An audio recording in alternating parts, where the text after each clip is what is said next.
সন্থাৰ দ্বাৰা আহ্বান কৰা চতুৰ্থ বাৰ্ষিক যি ফুটবল টুৰ্ণামেণ্ট এই টুৰ্ণামেণ্টৰ চূড়ান্ত খেলত অংশগ্ৰহণ কৰা নিউলেট FC আৰু মানচেলেঙ্গা FCৰ মাজত যি চূড়ান্ত খেল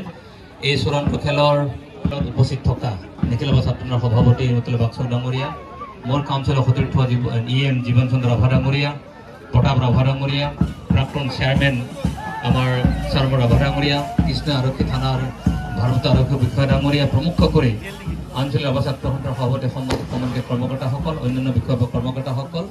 দুইটা দলৰ দুই লোকে মই বহুত বহুত শুভেচ্ছা আৰু কৃতজ্ঞতা জ্ঞাপন কৰিছোঁ আৰু জিলা অঞ্চলৰ ৰাভা ছাত্ৰ সন্থাই যি ধৰণে খেলখন অনুষ্ঠিত কৰিছে মই ভাবোঁ এই খেলৰ দ্বাৰা গোটেই অঞ্চলবাসী মানুহ ইমান সুন্দৰভাৱে খেলখন চোৱাৰ উপভোগ কৰিছে ভাল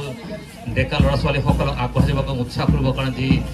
উৎসাহ যোগাবৰ কাৰণে যি এটা উদ্যোগ গ্ৰহণ কৰিছে তাৰ কাৰণে উদ্যোক্তাসকলক মই বহু বহুত ধন্যবাদ কৃতজ্ঞতা জ্ঞাপন কৰিছোঁ আৰু আহি থকা দিনত ইয়াতকৈ যাৰা অধিক খেলখন ভাল হয় তাকে কামনা কৰিছোঁ।